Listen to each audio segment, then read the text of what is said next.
Hi everyone, welcome, and if you're listening later, hope you also enjoy. Welcome to everyone who's able to watch live.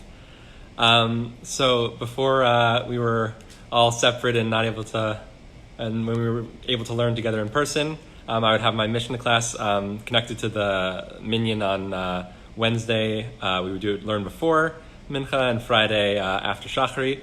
And now we'll be doing it once a week on Wednesdays on Facebook Live.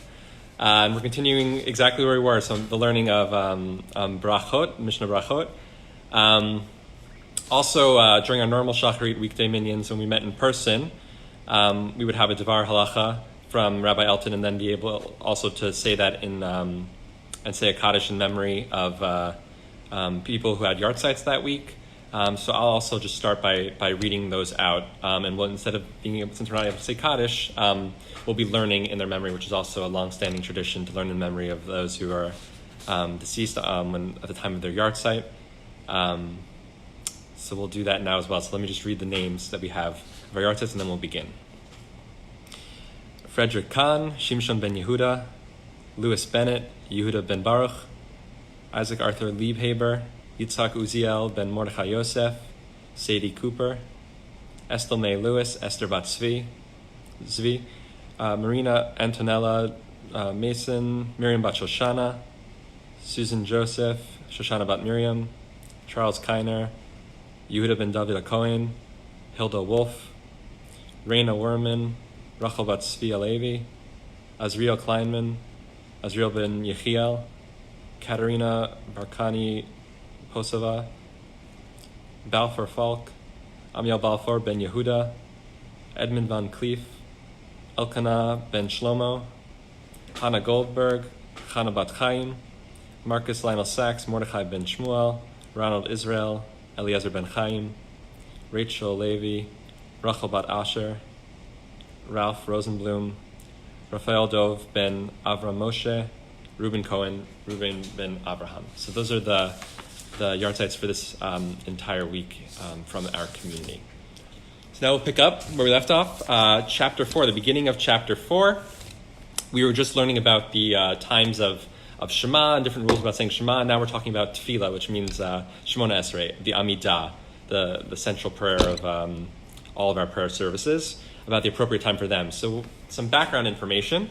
So after the destruction of the temple, the year 70, prayer comes to as a formalized institution to replace animal sacrifice in the temple. So all of the our normal weekday prayers, the Shacharit, Mincha, and Mariv prayers all correspond to offerings that were offered in the temple.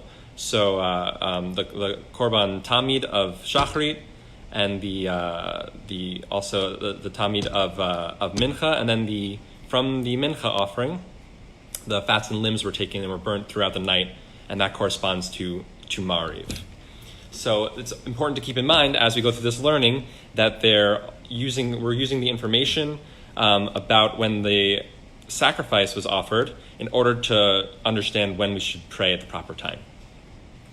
So let's begin. Aleph. Tfilat HaShachar. Ad Chatzot.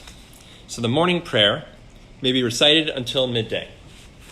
Rabbi Yehuda Omer, Ad Arba Sha'ot. Rabbi Yehuda says until 4 hours. So I need to give a little bit more background. So about Sha'ot Zmaniot, about halachic time.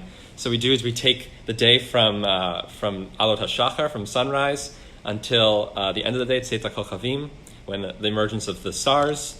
And that divided by 12, so it changes every day of the year, is what a halachic hour will be. So when we're using numbers of hours, we're saying based on the time of year it is, how much daylight there is during that time of year, and then that's how we calculate halachic time. So the first opinion of the Tanna Kama, of the voice of the Mishnah, is that you have until Chatzot to say the morning prayers.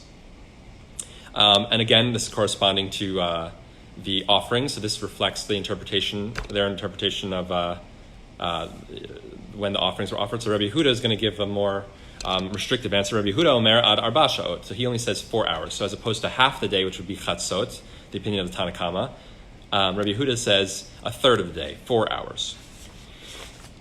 Okay, Tfilat HaMincha ad ha'erev. Tfilat hamincha, the mincha prayers, the afternoon prayers, you have until evening. Rabbi Yehuda Omer, so Rabbi Yehuda again is the one who's giving the dissenting opinion. See what Rabbi Yehuda says. He says, plag hamincha, until plag hamincha, which is a time, so mincha itself, that time, is divided into two sections. So you have mincha gedola and mincha katana. Mincha katana being the later one. Mincha katana, the midpoint of mincha katana until the end of the day, is plag hamincha. And so Rabbi Yehuda is also giving a more restrictive amount of time to say mincha. You don't have all day, you only have until plag hamincha. Tfilat ha'erev, ein la keva. And then the evening prayer doesn't have a set time. And that's very much corresponds to the temple sacrifice, the evening sacrifice, because that would burn all night. That was fine to burn all night, the fats and limbs from the afternoon offering that was burned night, that the corresponding to Mariv was all night. V'shel musafim, kol hayom. And the musaf prayer, the prayer that we say on Shabbat and that we say on Rosh Chodesh and other holidays, all day. You can pray musaf all day with some stipulations that we'll see. Rabbi Yehuda Omer, ad sheva shaot. So Rabbi Yehuda says only until 7. You have 7 hours to pray musaf. So he restricts it. So what is this about? So we know that musaf, corresponding to the offerings in the temple, the musaf offering had to be after the morning offering and had to be before the afternoon offering. So it could be that Rabbi Yehuda is concerned that maybe you won't leave yourself enough time for the afternoon offering and correspondingly for mincha. So maybe that's his concern. Or maybe there's some other kind of concern. But it all corresponds back to, like I said, back to the temple offerings when we understand the timing of the different prayer services that we have now. Okay, bet. Rabbi Nechunya ben Hakana, Hayamit Palel, B'chnisato levet hamidrash, u'v'tziato tefillah ktsara. Rabbi Nechunya ben Hakana would pray upon entering and leaving the study hall, a short prayer. So it's very interesting. We just had like our very fixed, time-bound prayer services that we have rabbinically derived. And now we're getting into this kind of personal prayer. Immediately, the first Mishnah about the strict fixed times corresponding to the korbanot in the temple, the offerings in the temple. And now we have this personal prayer of one of the sages. So when he would enter and leave the Beit Midrash, the house of study, he would offer this short prayer before and after, different text. Amru lo. His students say to him, Ma makom l'tefillah zo. So what is the place of this prayer? Meaning, where do you get this from? Maybe they're so fixed on thinking about prayer as something that's so time bound that they're asking, actually, this prayer that you have to say, when do you say it? Teach us about this prayer. When is the appropriate time to say it? It could be what they're asking, as opposed to maybe they're asking, why do you say this? What is this prayer that you say? But they want more information. Amar lahem. He said back to his students, B'knisati ani mitpalel shelo te'ara takala al yadi. When I enter the study hall, I pray that a mishap not come through me. Uv'tziati ani noten hodaya al chelki. And when I exit, I give thanks for my lot. So clearly he interprets their question as, what does this prayer mean to you? What is it about?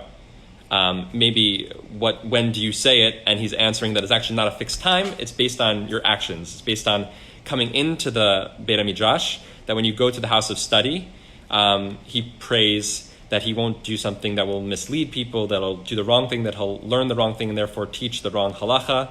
He takes his role very seriously as someone who's giving advice on people what is the halachically right thing to do. And he's concerned about that he should not make any mistakes that will affect others or himself. And then upon exiting, he gives thanks for his lot, meaning that he gets to spend his life learning Torah and being a spiritual and halachic leader for the Jewish people, and that is something that he's very grateful for, and that anyone who does that should be very grateful for. And he expresses that thanks in this short prayer that he does.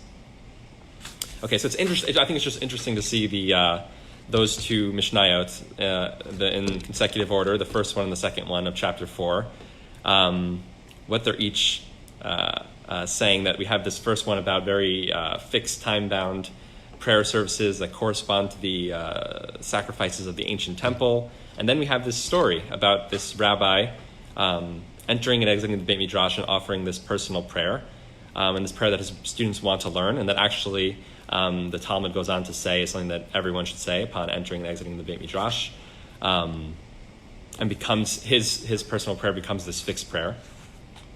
So it's just interesting to see the transition between those two. And finally, number 3, and then we'll stop for today and we'll finish chapter 4 next Wednesday.